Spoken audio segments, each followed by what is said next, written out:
Brasil enfrenta uma persistente crise econômica que impacta negativamente nas finanças públicas e agrava situações como o aumento do desemprego, a perda de renda da população e a criminalidade. Estados e municípios perdem arrecadação e enfrentam o desafio de responder a demandas urgentes e crescentes. Para avaliar os reflexos desse quadro para a gestão administrativa e as mobilizações da classe política mineira em defesa da CEMIG e de um acerto de contas com a União, recebemos hoje no Mundo Político o presidente da Associação Mineira de Municípios e prefeito de Moema, cidade do centro-oeste do estado, Gilvan Lacerda, filiado ao PMDB. Bem-vindo, prefeito. Muito obrigado, Rafael. Prefeito, a situação econômica do país e, por consequência, dos estados e municípios vem se agravando, mesmo com discursos otimistas que vêm sendo feitos pelo presidente Michel Temer.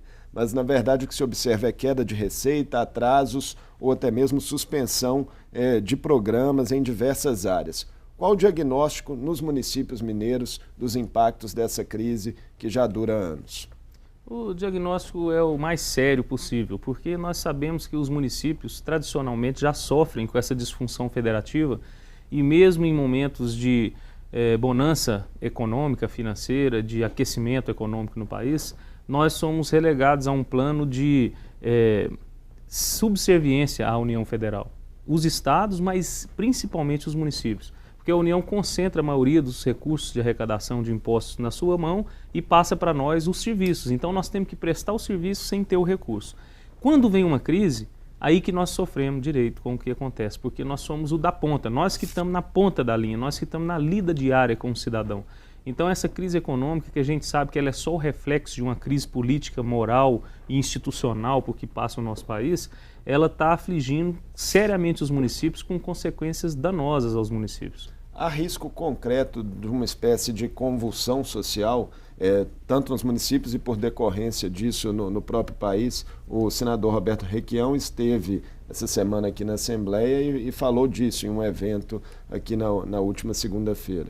Com certeza, o senador Roberto Requião fala com muita propriedade e conhecimento de causa, é uma mente muito preparada do cenário político nacional e que trouxe para nós naquela reunião uma contribuição, uma visão da situação por que passa o nosso país muito real, porque muitos discursam discursos fictícios que mostram uma realidade que não existe.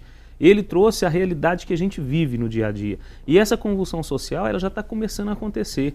Uma panela não ferve num estalar de dedos, ela começa a borbulhar nos cantos para poder fazer a fervura. A convulsão social é assim também. E os primeiros borbulhos dessa convulsão já estão acontecendo lá nos municípios, porque os municípios estão tendo que cortar na folha de pagamento, diminuir a folha de pagamento para poder conseguir cumprir. Com isso, não presta o serviço público na ponta da linha. O cidadão em geral está perdendo seus empregos e ele não tendo como marcar com as suas despesas, ele recorre ao município que, por sua vez, pela desaceleração econômica do país, sofre impactos nos repasses do FPM, do ICM e com isso também não tem como marcar com cobrir com essas despesas, prestar um devido serviço público. Então essa convulsão social está começando a se apresentar.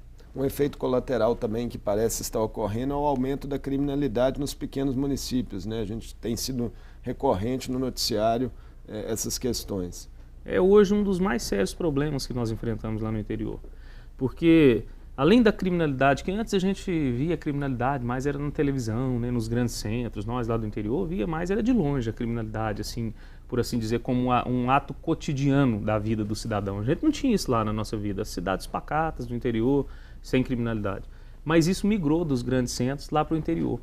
Só que não migrou junto a estrutura do Estado, que tem presente nos grandes centros, lá nas pequenas cidades não tem. O Estado não é tão presente, com forças policiais, com estrutura de amparo, com acompanhamento para menores, adolescentes infratores, nós não temos isso lá. E com a crise econômica, com a falta de acesso aos bens de direito básicos, isso também incentiva a criminalidade a aumentar. Então nós estamos vivendo um momento assim, crítico lá no interior. E assim, com criminalidade de grande ordem, por exemplo, explosão de caixa eletrônico. Eu passei a minha vida toda lá na cidade do interior, não tinha visto isso na minha juventude, nem na minha infância, nem imaginava que isso fosse acontecer lá um dia. Hoje a gente sabe que em Minas Gerais, a cada 3 dias está sendo explodido um caixa eletrônico numa cidade com menos de 10 mil habitantes. Então é uma consequência desse movimento e que tem uma tendência de aumentar, porque no processo de implantação da convulsão social. Falando da parte mais administrativa mesmo que compete às prefeituras, em quais áreas das gestões municipais esse quadro está mais dramático? É na saúde, na assistência social ou na própria assistência às áreas rurais? Em todas as áreas, porque o município, na verdade, nós somos executores de programas federais e estaduais. Hoje o prefeito tem pouca atuação assim, de idealização própria, uma atuação local, que ele pode ter um poder de decisão do que vai fazer com aquele recurso que é próprio do município. Por quê? 70% dos nossos municípios, no estado de Minas Gerais, tem menos de 10 mil habitantes. Então vive basicamente do FPM e do ICM e desses programas federais. Então a gente cria lá as ações, mas baseado em programas que foram criados a nível federal principalmente e que são financiados teoricamente pelo governo federal. Mas na assistência social, por exemplo, todos os planos lá de assistência social não estão sendo feitos os repasses, nem pelo governo do estado, nem pelo governo federal. Então o município não tem como de onde tirar para poder fazer. Na área da saúde, os programas federais que a gente executa, vou dar um exemplo clássico que a gente sempre fala, Programa de Saúde da Família. É um programa importantíssimo, que é um programa federal, que nós somos executores dele, os municípios. Ele está subfinanciado. O que vem do governo federal não dá para pagar nem a metade do que é a despesa de execução dele. E quando arrocha, de onde nós temos que tirar? Nós temos que cortar nisso. Aí a gente passa para a educação. O transporte escolar, a gente está aí esse ano de 7 parcelas, que seria, contando até o mês de agosto agora, né, teria o pagamento da 7ª parcela. Nós recebemos só 3 e não paramos o transporte escolar, estamos lá fazendo o transporte dos alunos. Aí pega a merenda escolar, a gente recebe 36 centavos aluno dia, a gente tem um custo em torno de R$4 aluno dia. Em todos os setores nós estamos pressionados. Então, com a queda de arrecadação, com o arroxo financeiro, tem que parar serviço, tem que cortar servidor. E quem paga a conta, mais uma vez, é o cidadão lá na ponta da linha. É quem precisa do serviço público. Porque quem precisa de prefeito, quem precisa de prefeitura, é o povo, o cidadão lá, o mais simples, é o pobre mesmo que precisa, porque gente rica não precisa de prefeitura. Então, mais uma vez, quem paga a conta são os menos favorecidos. A AMM tem tido que repassar esse tipo de orientação mesmo às prefeituras, no sentido de fazer cortes, de não se furtar a fazer isso? Com certeza, nós temos feito isso, mostrando a realidade e fazendo a nossa parte, porque a AMM também, além de ser uma instituição que traz essa de caráter de orientação para os municípios, de união, ela tem um papel de fazer uma qualificação da gestão. E a gente tem feito isso, fazendo os cursos, fazendo a interiorização das ações, visitando os municípios do interior, levando qualificação em parceria aqui com a Assembleia, com o Governo do Estado, com o Tribunal de Contas, com o Ministério Público, com o CREA. A gente levando palestras técnicas de orientação dessa otimização da gestão, para ter mais eficiência. Com o cobertor curto, o planejamento fica mais importante. Mais importante ainda, porque nós não temos cultura de planejamento. O brasileiro, por natureza, ele não tem cultura de planejamento. É tudo no improviso. E a gestão pública, ela é exigida por lei que ela seja no planejamento. E quando a gente precisa contar como o senhor disse aí, o cobertor está curto, você tem que cobrir onde precisa tapar do frio mesmo, aí que a gente tem que ter planejamento. E a AMM entra nesse sentido, de qualificar, de orientar. E mais do que isso, nós também estamos fazendo um grande movimento de articulação e entrosamento dos prefeitos, porque o nosso estado é um estado maior do que muitos países. 853 municípios, o estado com o maior número de municípios do país. Isso, e com grande extensão territorial, com grande diversidade de clima, de setores econômicos. Então, assim, a gente tem uma amostra grátis do Brasil aqui, né?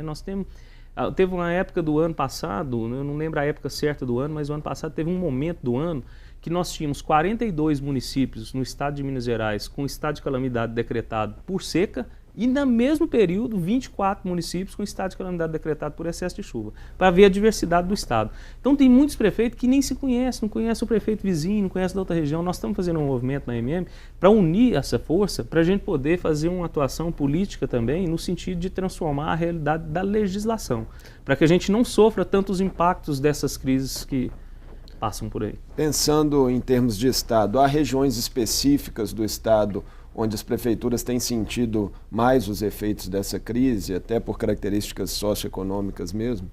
Tem os municípios que não têm uma fonte de renda própria, né, que são a maioria dos municípios, principalmente os de pequeno porte.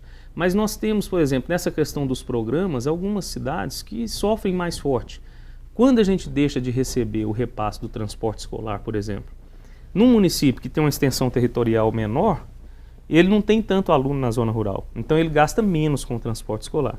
Se ele não recebe o repasse, é mais fácil para ele poder honrar com aquilo. Agora, num município que tem uma extensão territorial maior, ele gasta muito com o transporte escolar. A partir do momento que ele não recebe aquele repasse, é que ele tem um impacto mais forte para ele. Então, assim, são muitas peculiaridades, são muitas características individuais que levam cada município a ter uma reação. Mas hoje, são poucos que estão livres dessas consequências aí, são poucos.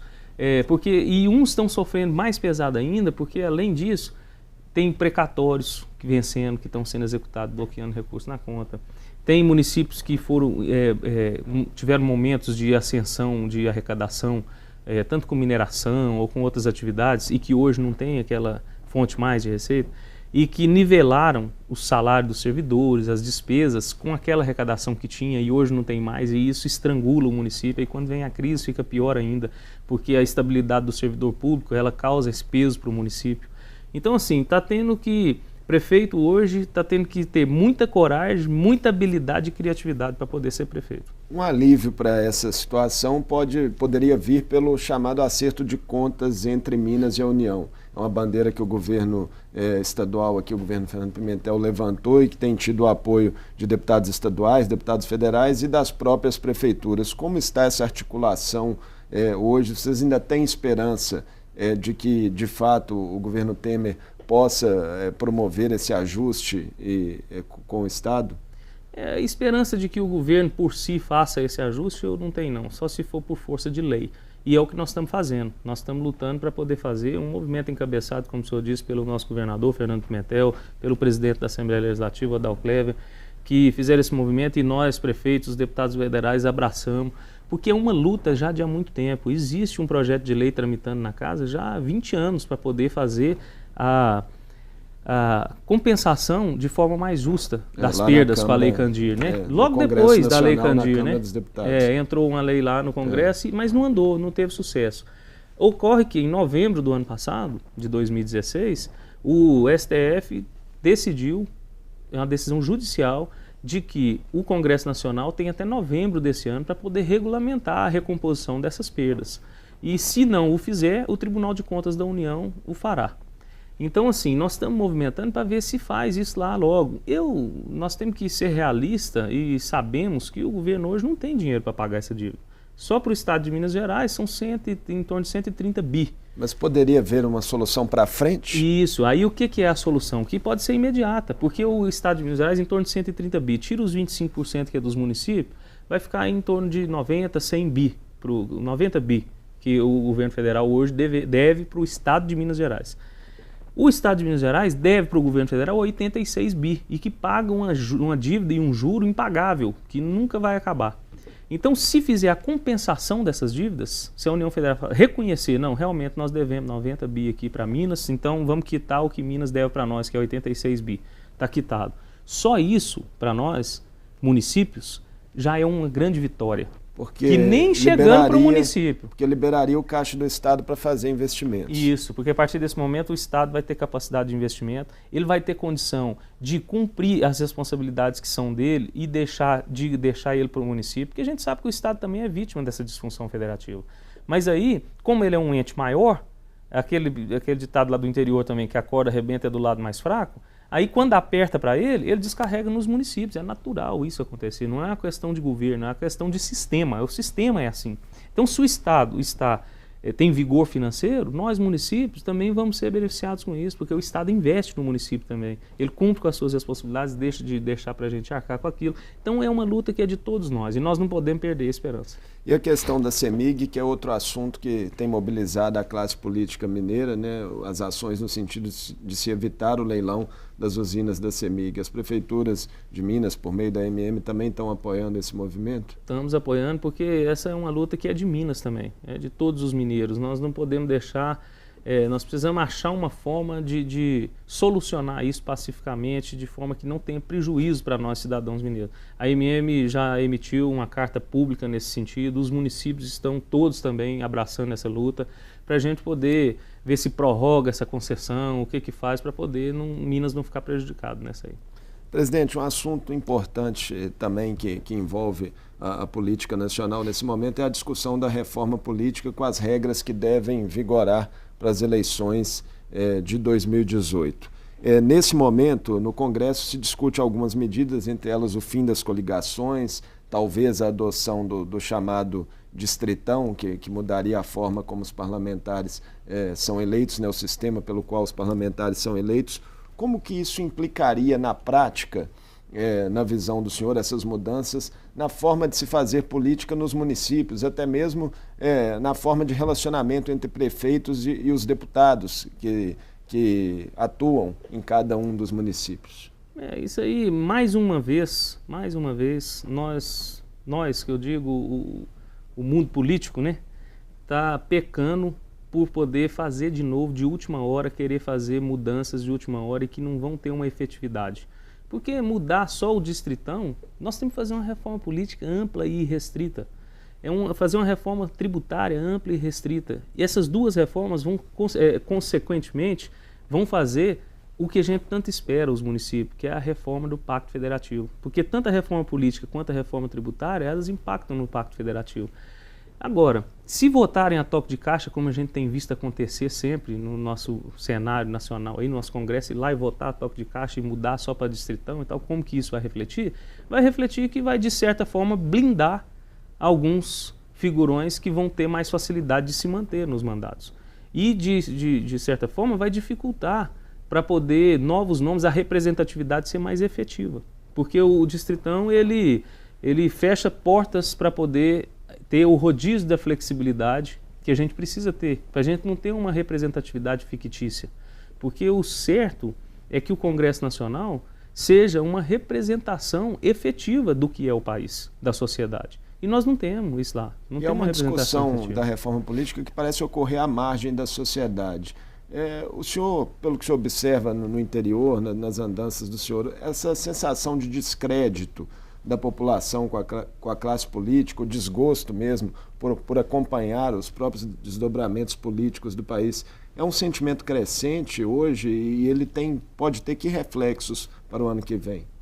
Tem com certeza. O povo não está acreditando mais. Nós somos colocados na mesma vala dos que fazem aquelas atrocidades com os cargos que lhes são conferidos pela vontade popular. Aí fazem ações de corrupção e de tudo mais, e ficou tão assim escancarado para o povo a realidade, que nós já sabemos que essa realidade não é de agora, mas que agora com os meios de informação, as mídias sociais, isso se escancarou de uma forma muito boa e efetiva, mas que ao invés de estimular o cidadão a querer colocar pessoas de bem lá, criou-se um descrédito, porque muitas vezes são pessoas que eram tidas pelos cidadãos como heróis, como os legítimos representantes, e isso desacreditou o povo. Na eleição municipal, próximo passado, em 2016, já foi mostrado isso, que o povo não quis votar em político, o povo quis votar em técnico, mas mesmo assim teve uma queda grande na presença de votação. Agora nessa de deputado, que de lá para cá aconteceu muita coisa ainda de novo. Nessa agora do ano que vem, de deputado, governador, senador e presidente da República, nós vamos ter dificuldade de levar o povo nas urnas para votar, porque o povo está descrente com essa classe nossa política. O senhor é filiado ao PMDB, que é um dos maiores partidos do país, é um partido também importante em Minas Gerais, que tem o vice-governador Antônio Andrade, o presidente da Assembleia, Clever Lopes, a maior bancada de deputados estaduais. Como que o partido está se preparando para 2018? Parece haver uma diferença interna, divisões internas entre quem defende a reedição da aliança com o PT aqui no estado e outros que preferem a candidatura própria. O senhor já tem uma posição formada e como que está isso dentro da legenda? Na verdade, eu não vejo que exista divisão dentro do partido. É porque um partido da dimensão do PMDB, como o senhor mesmo disse, né, ele tem diversas linhas de pensamento, ele não tem como ser todo mundo só numa linha de pensamento. É muita gente, é muita ideologia, é muita proposta. Então tem essas divergências internas. Mas na hora que chegar o momento da gente ir para o campo para poder lutar, nós vamos estar juntos no mesmo propósito. E é isso que nós estamos fazendo, nós estamos nos preparando assim. procurando alinhar o nosso pensamento para a gente chegar num consenso. Agora, se eu tenho uma posição de como que vai ser isso, eu tenho. A minha posição é a seguinte: o que o nosso grupo decidir, nós vamos estar junto. Eu sou um homem de grupo, um homem de união. Se tiver participação e eu for ouvido nas decisões, e assim a grande maioria das pessoas assim agem, se tiver voz, se tiver decisão, se tiver participação, onde o grupo tiver, eu estou junto. E é isso que nós vamos trabalhar para construir, valorizando as pessoas, ouvindo, aparando as arestas que tiver de aparar, para a gente poder definir qual será o nosso posicionamento. O senhor está satisfeito hoje com a relação com o governo Pimentel? Nós fomos eleitos juntos, né? Porque o governo que está aí hoje, ele foi eleito PT-PMDB. É um governo do PT e do PMDB. Houveram algumas divergências, alguma divisão? Houve, mas não deixa de ser um governo que foi eleito por nós. Nós aqui trabalhamos para poder estar lá junto. Então tem coisas que podem melhorar? Tem, mas tem muita coisa positiva também sendo feita. Mas tem muito que pode ser melhorar. E isso tudo passa por essas discussões para poder definir se nós vamos continuar juntos ou se nós vamos caminhar com a candidatura própria. Que eu nem participo da executiva, eu sou apenas um filiado do partido. Mas sempre fui um filiado fiel às decisões do meu grupo. Por declarações recentes de deputados federais e até estaduais do PMDB, parece que no PMDB mineiro há muita insatisfação com o governo Temer, que é um governo também do PMDB, o governo federal. Isso de fato ocorre? Quais são as razões disso? É porque eles alegam e alegam de forma assim coerente que nós no PMDB não está tendo o seu devido espaço dentro do governo federal. E porque é um partido, tem uma bancada representativa também na Câmara Federal, e o governo do PMDB hoje, teoricamente, né, o presidente da República é filiado ao PMDB, o presidente nacional do PMDB, então teoricamente um governo do PMDB e que a bancada mineira não teve o seu devido espaço. Então eles têm o motivo deles para poder estar fazendo essas reivindicações. Talvez na disputa nacional do ano que vem o PMDB possa se dividir também, né? Há indicativos disso nos estados. Que eu lembro, eu ainda sou bem jovem, né, mas que eu lembro, toda véspera de eleição, na convenção, o PMDB tem 2 linhas lá a nível nacional. E depois, no final, define para onde que vai e vai junto para onde vai.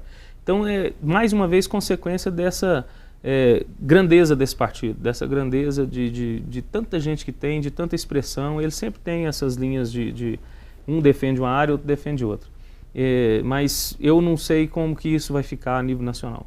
Gilvan Lacerda, muito obrigado por participar conosco mais uma vez aqui do Mundo Político. Sim, senhor. Eu que agradeço, Marco Antônio, e estamos à disposição. Eu conversei com o presidente da AMM, Associação Mineira de Municípios, e prefeito de Moema, Gilvan Lacerda, do PMDB.